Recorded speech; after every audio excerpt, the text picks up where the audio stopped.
Hello everyone, welcome to GGN. Today is Friday, June 29th, 2012, and I'm Darko. This is my website, ggnonline.com.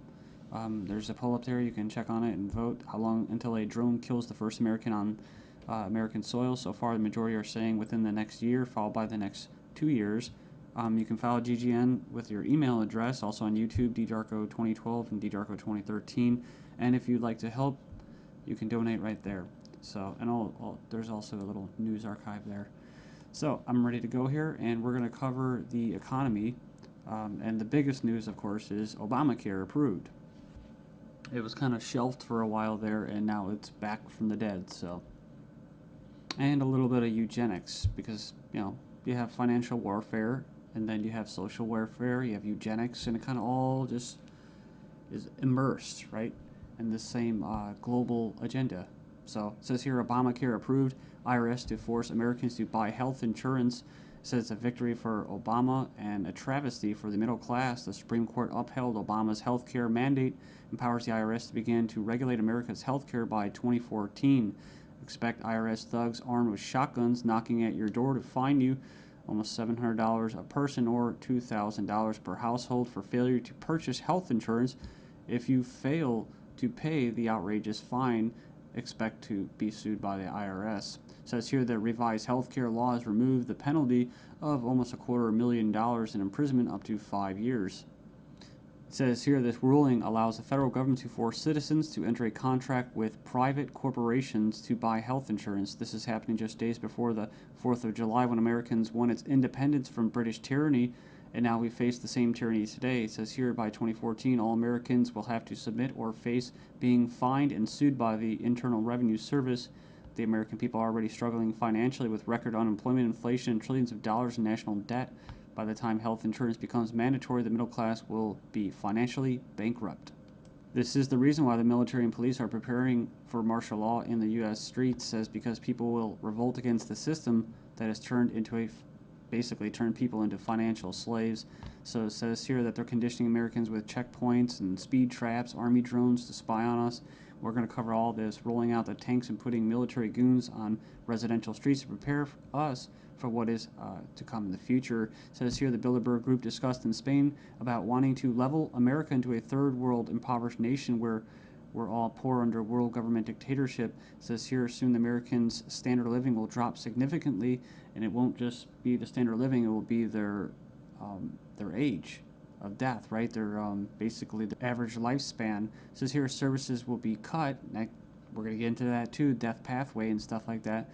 Taxes will be increased until we become so poor that we are unable to fight, and resistance will be futile. As Americans issue split decision on healthcare ruling, nearly 2/3 believe politics played too great a role. So it says Americans are sharply divided over Thursday's Supreme Court decision on the 2010 healthcare law, with 46% agreeing and 46% disagreeing with the High Court's ruling that the law is constitutional.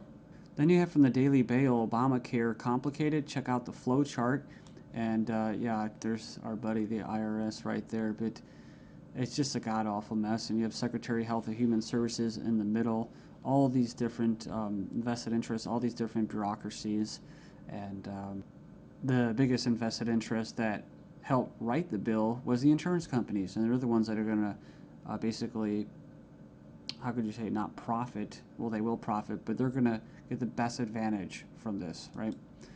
And if you would like an anarchist perspective on the whole Obamacare thing, I think Stefan Molyneux did a pretty good analysis of this. I think he held back a lot. I think he's gone over it and made his point so many times, his argument, that he was actually kind of just laid back about it. So it's kind of nice. It's 18 minutes, not too long. The truth about Obamacare, yes, it's even worse than you think. And right here in the description, he puts in there the 6 facts that he presents in his argument. So fact 1, there is no law in the U.S. anymore. Basically what he's saying is that if they could just do anything, then there's no law, right? And it's tricky because, in quote, in a stateless society, there would be what? No law. Well, there would still be common law. See, this isn't common law. This is political law. That's why you have pigs, political law enforcement, and the like that are going to be enforcing this, federal agents and that. So in other words, what he's saying is that you might as well just have no government, because right here you have a dictatorship with, quote, laws, right? They have laws that basically write in a dictatorship. So we have here Obamacare is an admission that all previous government health care programs have failed. So, and this is true. I remember the recording, about Nixon and stuff like that, getting people on Medicaid. It doesn't really matter whether it's good or not. And in fact, costs have already doubled from initial estimates, and that's usually how it works. As soon as this gets closer to fruition, oh yeah, some hidden costs. Sorry, guys. Fact 4, 70% plus of healthcare issues result from individual choice. So the thing about it, he's talking about smoking, drinking, eating basically a lot of bad food and stuff like that. You can actually help. But a lot of these people that are going to, quote, benefit from this are not going to be doing anything to help their own health, right? So it says here the inability to discriminate on pre-existing conditions is an essential driver of healthcare cost. So I think what he's saying there is it's not very free market. It says here that the fines for non-compliance are destined to rise enormously.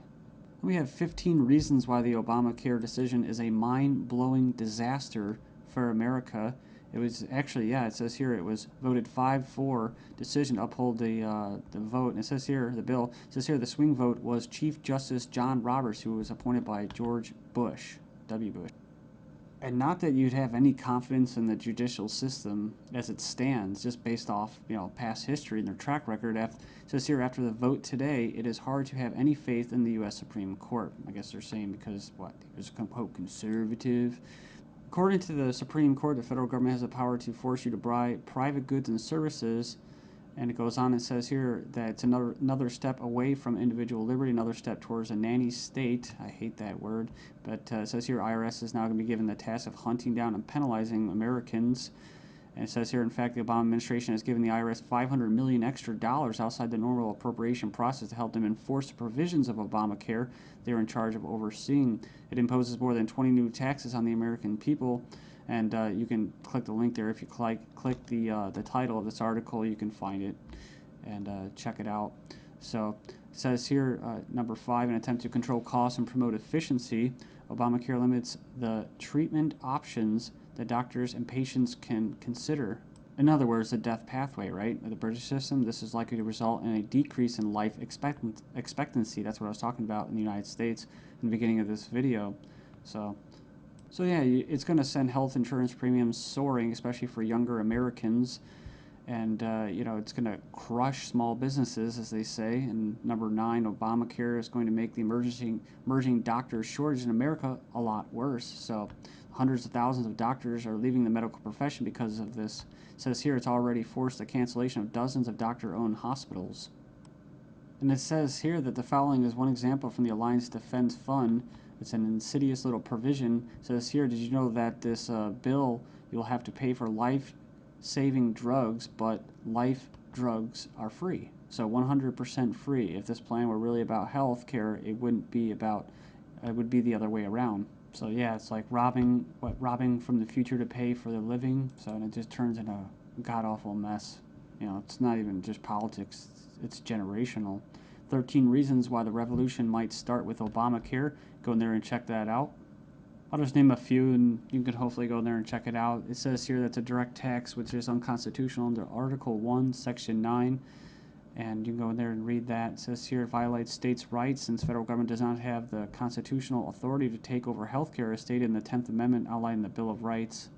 This mandate is involuntary servitude or slavery to big banks and insurance industries, neither slavery nor involuntary servitude except as punishment for a crime whereof the party shall be duly convicted. Basically, the 13th Amendment.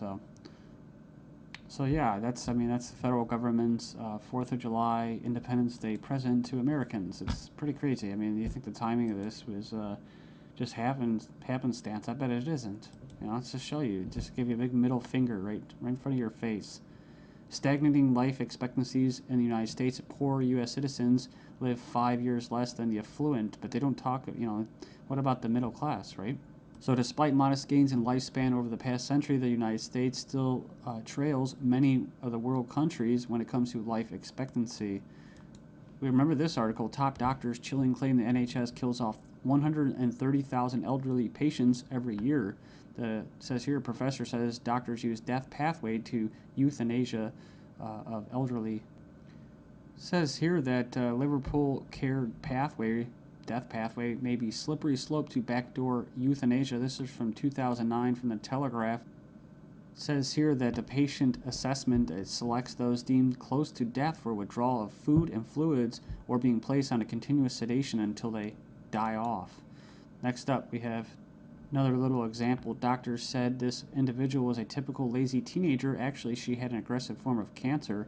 So it goes on here. It says that she was finally diagnosed after she had an MRI scan following a fall. So basically, she was left undiagnosed for 6 months after doctors mistook her symptoms for typical teenager laziness. So as cancer rates soar due to the eugenics and that, I see these articles, European meeting to be held to raise awareness of the eugenic current of European society held in Strasbourg, France.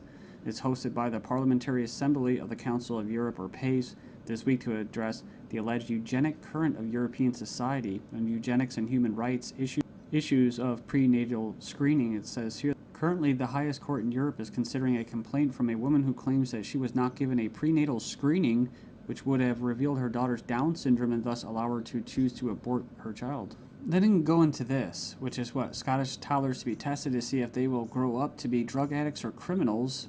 So they're going to basically examine them to determine their capacity for violent crime, to be violent. But what happens when this comes to the UK? Thailand violent students to be drafted into our army automatically. And another possibility is this. Desperate Europeans try to sell kidneys and lungs being offered for as much as $250,000 as Europeans are grappling with the economic misery. Illegal organ sales are on the rise with desperate sellers willing to basically part with their kidneys, corneas, bone marrow, and even lungs to put food on the table. It says here, organized criminal groups are preying upon the vulnerable on both sides of the supply chain. So they're not just talking about Israel, they're talking about internet ads spotted across Italy, Spain, Greece, Russia. And, people leave comments about euthanasia. I don't, it's like I don't have a moral issue with somebody carrying out euthanasia as long as there's some kind of consent there. The only issue I have for it, or with it, and that's why I bring it up, is when it's in the government's hands, where we have a government legislating morality. They can't do that, like the death penalty. So I don't support the death penalty. With euthanasia, if you're declared a violent or criminal or deviant or drug, going to be a drug dealer, well, then they go ahead and euthanize you, and then they can sell your body parts. And that's probably already going on in Asia and parts of the world. But what happens when people want to sell their entire bodies? Right, a one-time donation, or they could just sell their entire body and have it just basically, as they say, cannibalized for different parts. I mean, it sounds nice on the surface to help out your family and stuff like that, but that's talk about preying on the vulnerable, man. Then we have this guy, Jim Rogers, saying that financial Armageddon will happen despite the EU deal. Says the solution to too much debt is not more debt. 2 suicides in 2 days. Greece sees social backlash of crisis. I guess basically they leapt to their death. One of them was a 70-year-old man who jumped from his flat after a court clerk stopped by to issue him an eviction notice on Friday. 17 reason to be extremely concerned about the second half of 2012. Look at this. The IMF research paper showed banking crisis is far more likely to start in September than any other month. It says here, Moody's downgraded the credit ratings of 15 major global banks. I guess this organization or website, Leap, issued a red alert to the global financial system for this fall. It says here they're warning that the second half of 2012 will represent a major inflection point for the global economic system. Let's not forget about bank runs like the possible one in